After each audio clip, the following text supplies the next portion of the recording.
That's very important that gate was locked, so Steve had no option, but to come under the fence.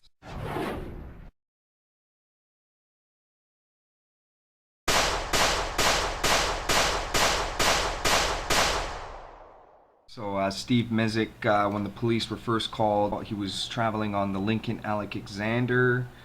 Okay, and here's Upper Wentworth, and here's the Mesic home. This is how it would look in summer, but if I switch it to bird's eye, it gives me a fall.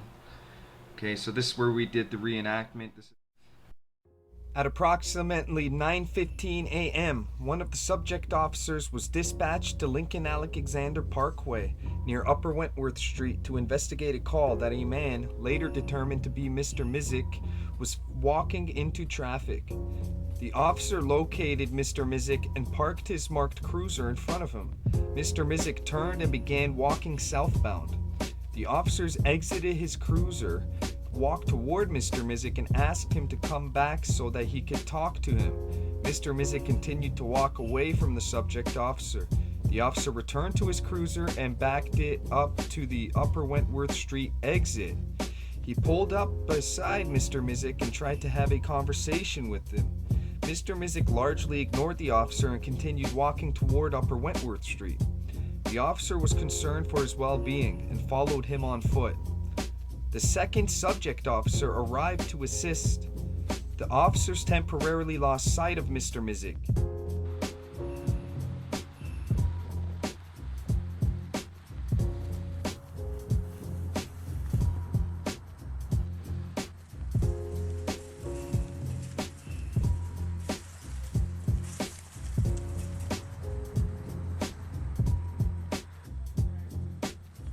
The two subject officers were deciding what to do when they heard banging sounds coming from the back door of a residence. This was Steve's home. There were two cruisers parked out here, and this would have been the two officers having a discussion before they entered the scene from Wentworth, and they cut through the path here. And this is the fence we're talking about. The subject officers ran toward the sound. When they arrived at a chain link fence, they saw Mr. Mesic on the other side of the fence, attempting to pry open the rear sliding door of a townhouse at 1146 Upper Wentworth Street using a garden shovel with a square head. The vegetation of the area where the officers were now standing consisted of low-lying bush and damp, uncut grass and weeds, varying in height from 15 centimeters to 2 meters. One of the subject officers yelled at Mr. Mesic, asking, "What are you doing?" Mr. Mesic turned his attention toward the subject officers and walked toward them in an aggressive manner, causing both officers to unholster their firearms. Mr. Mesic attempted to climb the chain link fence with the shovel in his hand. Both officers yelled at Mr. Mesic to drop the shovel and get down from the fence. Mr. Mesic stopped trying to climb the fence, took a couple steps east along the fence line, and began pulling at the bottom of the fence. The fence at this stop had some clearance at the bottom and was loose enough that it could be easily pulled up. One of the officers considered transitioning to his pepper spray, but abandoned that idea when he realized that Mr. Mesic was now on their side of the fence. Why wouldn't you just pull the pepper spray when he was on the other side of the fence? Mr. Mesic was holding the shovel with both hands like a baseball bat over his right shoulder. The distance between the closest officers and Mr. Mesic was 3 to 4 meters. The officers yelled at Mr. Mesic to drop the shovel. Instead, Mr. Mesic advanced towards them. When Mr. Mesic was approximately 2 meters away from the officers and within a distance where he could swing the shovel and hit one of them, both officers discharged their firearms. Mr. Mesic collapsed and died shortly thereafter. A subsequent post-mortem report concluded Mr. Mesic died of multiple gunshot wounds.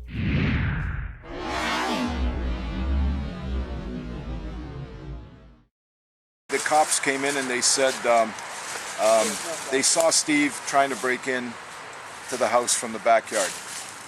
Well, we're going to show later that from where they were standing, they had to walk so far to see Steve from the backyard. One of the things the cops are saying is that they communicated with Steve, probably escalating a situation, and Steve ran towards the fence with the shovel. So Steve is in his backyard running up against the fence. The cops are on the other side of the fence, and then they said they drew their handguns. Well, that's one of the last things you do when you're negotiating with somebody that's obviously having a problem.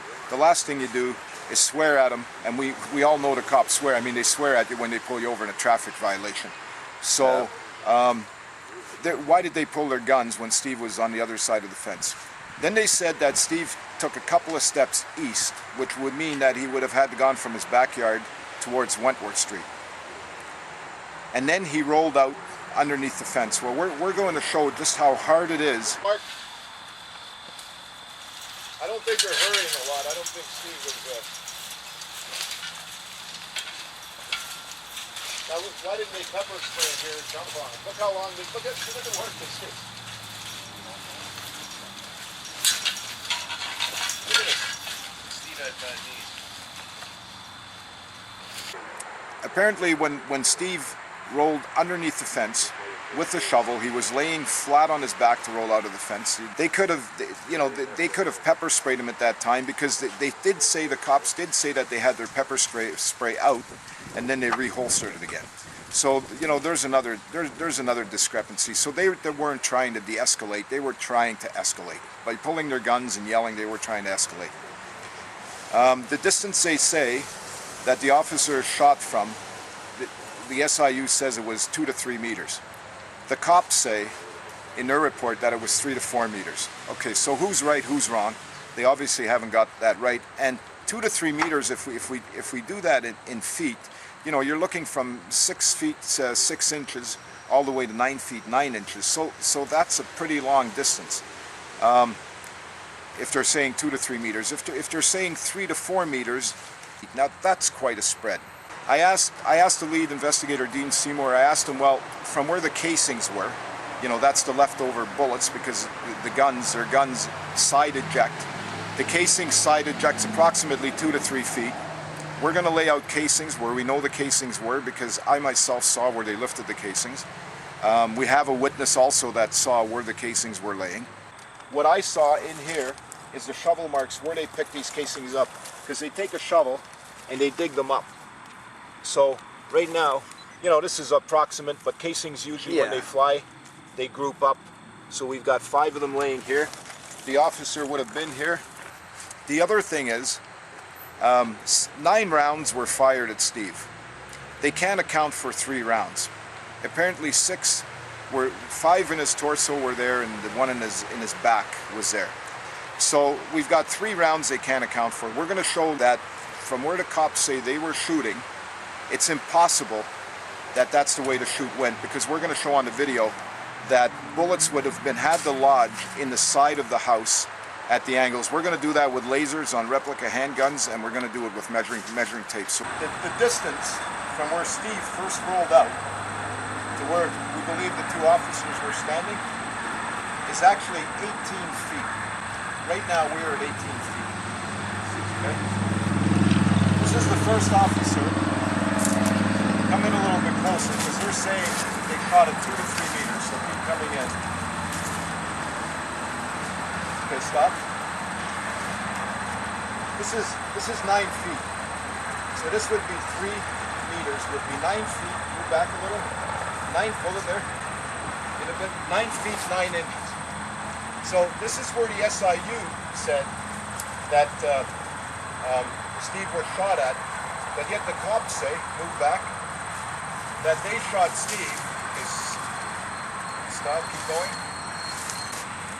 So this would be anywhere around 3 meters. Go back a little more to 4 meters.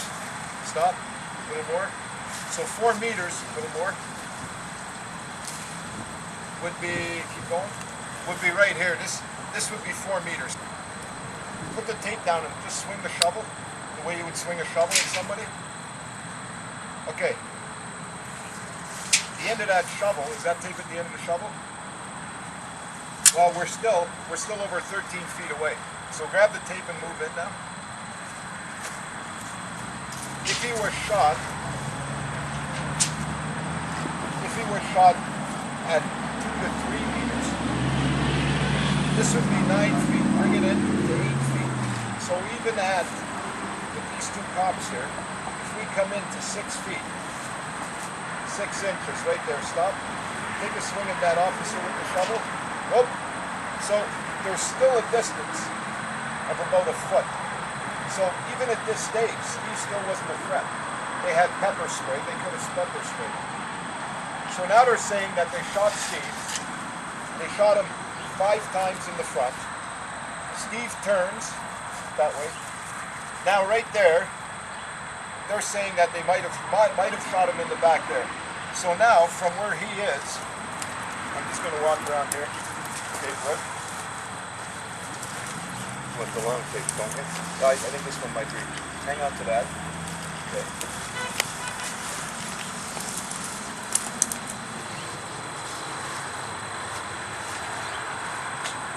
Okay, come walking this way now. Get the tape though. Steve was shot. His body. Okay, get back to you. He walks this way with the shovel. We're not sure if he had the shovel. I don't think he had it over his, he didn't have it over his shoulders. He probably was grabbing the shovel, right? So drop right down there. Right in his knee and his shovel. Yeah, both of you. Just drop the shovel. Lay right there. Okay. So the distance here from, if you look back from there, hang on to this distance.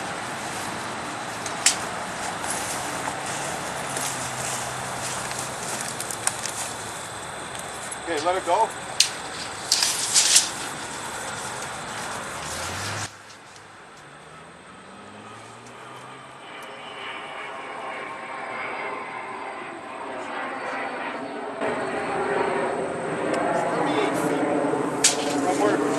Steve's body came to rest where this cop was. It's 38 feet from there to there. Yes, 38 feet. So this cop here probably was 35 feet. Now we'll go on to the next thing. Come on over here, Mark. So if you stand against the fence right there. Straight, okay, over this way. Okay, right there. Here, Warren, grab this. We're going to run this right through the fence. At your torso height. Let's go, the highest point of your torso is here.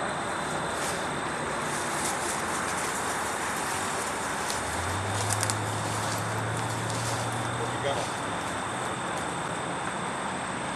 Just move over a little this way. Okay, next, go right against the tape point. Face this way. The highest point, the cop said that they shot him in the torso 5 times.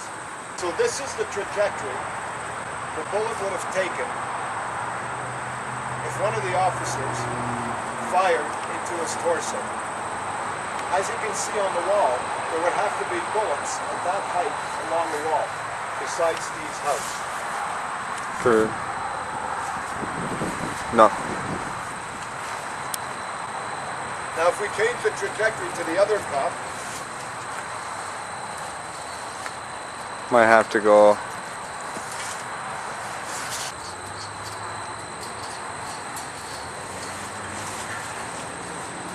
There's the other angle, pretty close. A little lower, Warren. There's the dot, the laser right there. We've got laser dots on the wall, you can film those. That's where the bullet should be from the other officer, in that general vicinity.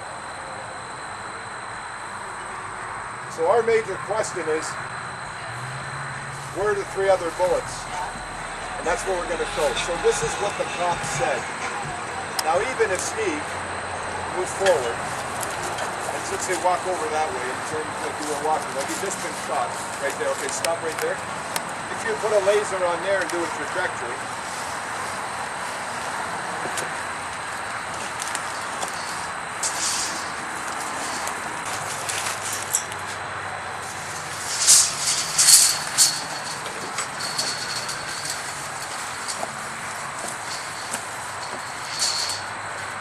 move back, Mark. Okay, right there is good. If Steve had got shot in the back, the trajectory could have been here somewhere. There's no way of telling exactly where Steve was shot in the back according to these 2 cops. But this would have been approximate trajectory. So what we're saying is that according to the way the cops shot Steve, we would have to have bullets in the wall of the house. And there are no bullets in the wall of the house. Okay. We're going to prove that Steve was shot about 35 to 40 feet away as he was walking, trying to get away from the cops onto Upper Wentworth Street. So there's another discrepancy. And for the S.I.U. to say that they did not measure the distance from the torso to the casings is just mind-boggling. Obviously, they don't want anybody to know the true distance of where the cops shot Steve at. The big question is, did they shoot Steve in the back first as he walked away and he turned around and then they unloaded 5 rounds into his torso? Or did they put 5 rounds into his torso while he was looking at them, and then as he went down, they shot him in the back? Either way, excessive force. The firepower they have, you know, we looked at the bullets. It's just incredible. Hollow points. Are they running law enforcement ammo? 40. Yeah, that's what it looked hollow. Look at, that's what a hollow point looks like. 40 cal right there.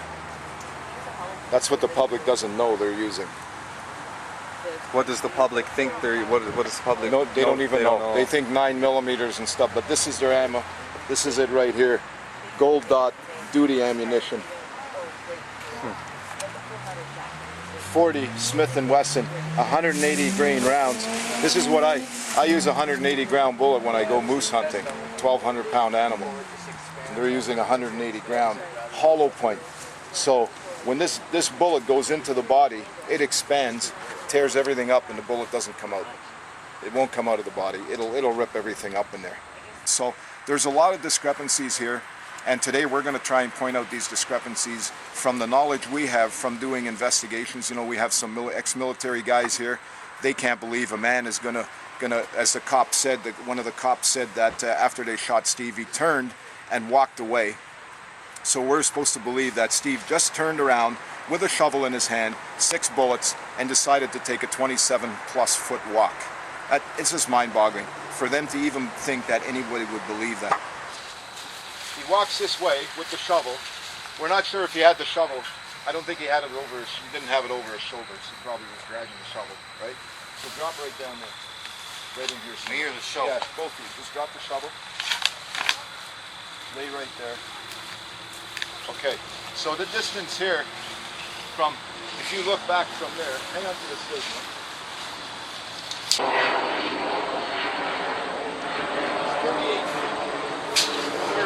Those are some of the discrepancies. There's a few other things that, you know, they're saying that they didn't know that it was him, that was the same person on the link when they saw him in the backyard, and it just goes on and on and on.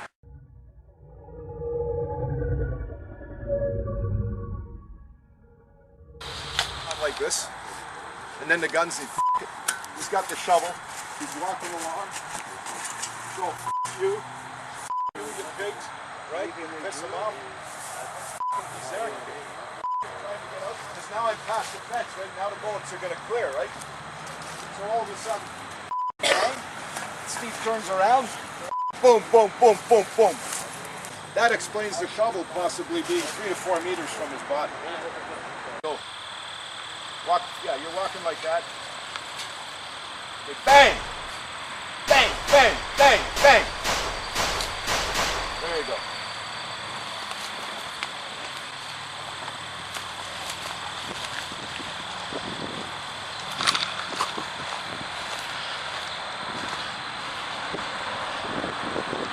Now, if we measure, let's say we measure the distance of the shovel from his body.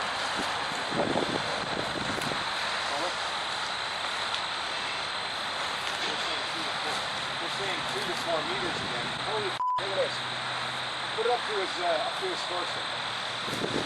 A little lower. Somewhere, yeah, he probably measured from his belt. Look at this.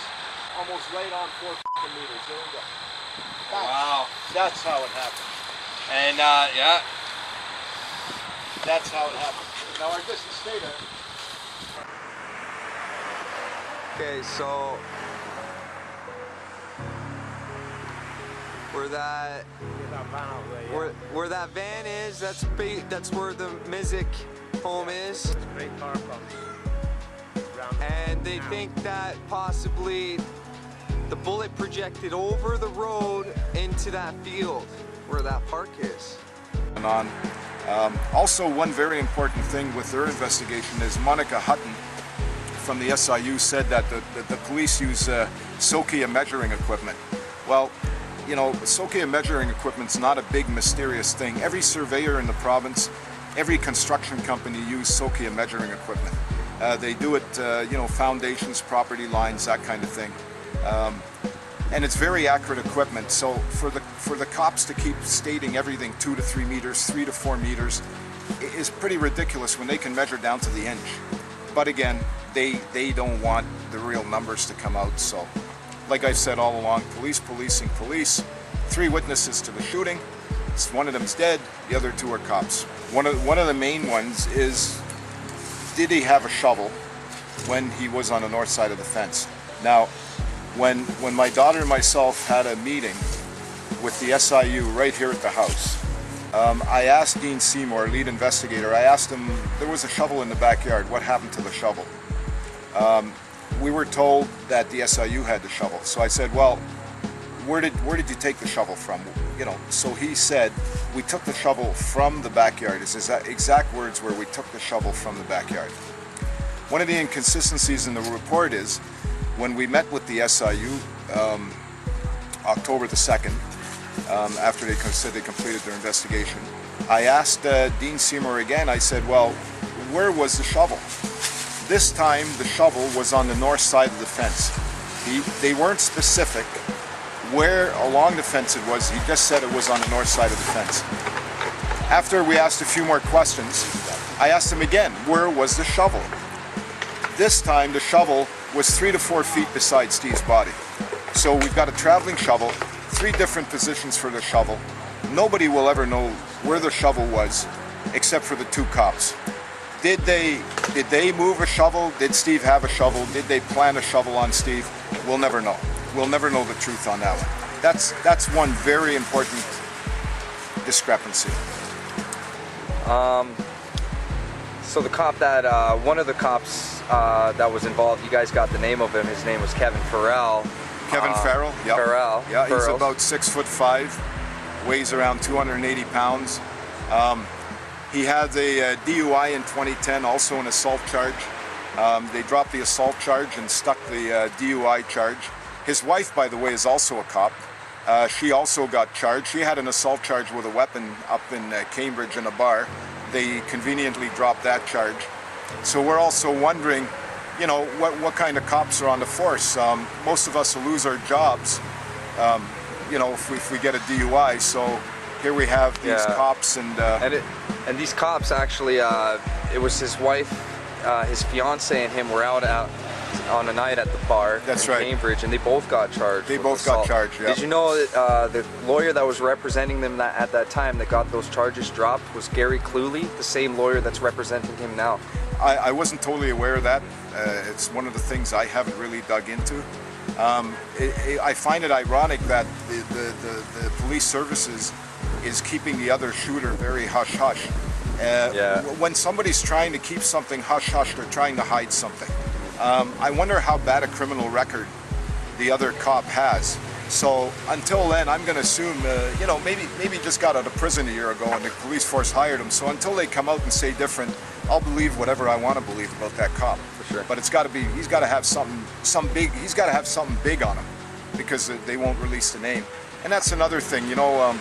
We need to have mandatory urine testing for cops, random testing. Truck drivers have to do it. We all have to do it. We all have to take breathalyzers. Also, when an officer becomes a subject officer, he should be breathalyzed, and he should also have a blood test. Because we don't know what these cops are on. I mean, were they high that morning? Were they drunk? We don't know. So there has to be some changes in the Police Services Act. The public has to be made more aware of what goes on with the people that are supposed to protect us.